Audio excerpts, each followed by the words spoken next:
A very brilliant student joined an esteemed university to complete his post-graduation in economics. He formed a great bonding with one of his professors. The professor too responded with great affection as he was a brilliant student. Once, as the professor was walking by, the student went to him and said, "Sir, I want to talk to you. Kindly can you please allot me 5 minutes of your time?" To which the professor replied, "No, no, not now," and walked away. The student felt hurt and thought, "Every time Sir was excited to have a talk with me, he never backed me off." Feeling depressed, he stood outside the staff room.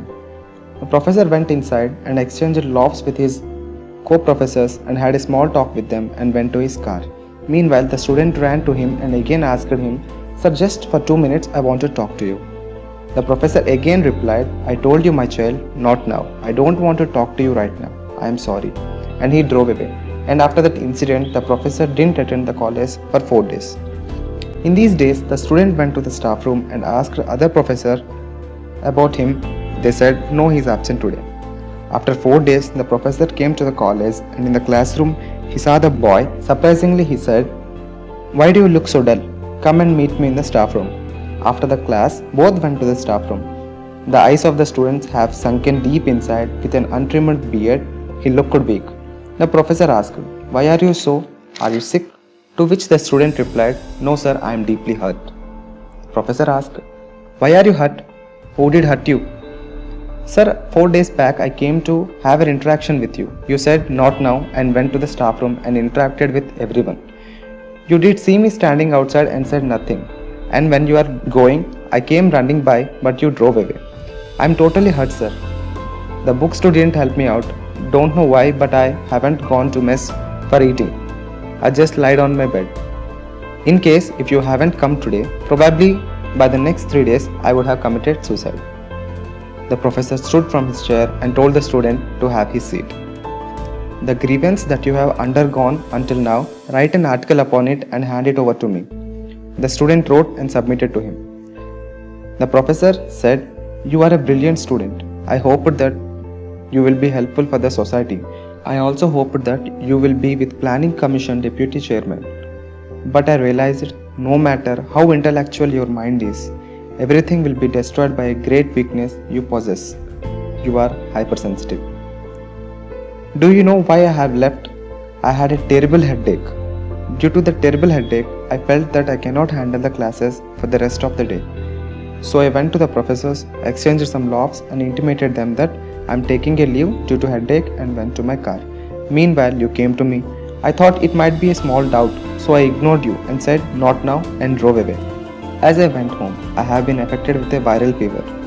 To get cured, it took me 4 days.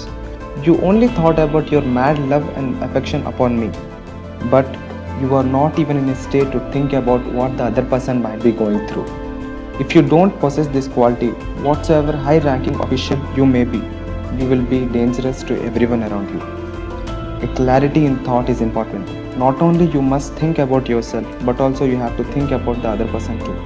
The key for a person to grow is not thinking selfishly, not getting grumbled if somebody say a word. You must have enhanced listening skills. You must listen to others. You should have thought that professor is always affectionate towards me, but today he ignored. Okay, I can take a clarification from him tomorrow or 3 days later when he will be available. If there is a mistake from my side, I will beg for an excuse. After all, he is like a father to me. I will ask for sorry if there is my mistake. But instead, you didn't think so. For suppose, if I was affected with typhoid and I am away for 10 days, will you write a letter and hang yourself? What about the honor of our university? What about the honor of mine? Is this the behavior I get for being friendly with you? You shouldn't be so sensitive. No, my boy, you should first learn clarity of thought, understand people. You should stay strong even in great disturbances. Not possessing these qualities and placing yourself in a high-ranking position, you will be dangerous to yourself and society both. Learn and rectify yourself. This is the value of education. Without these qualities, no matter what degree of education you may hold, it is just a piece of paper. From this story, we should understand that to grow as a better person, there are certain qualities we must possess. To develop these qualities, the advice I give you is read books. Through reading, you can create a structured path towards a better understanding and better actions to take in future. In future, when you are well settled and build a home for yourself, the only thing if anyone touches and you get irritated for should be a big bookshelf filled with numerous books. Good books mold your character.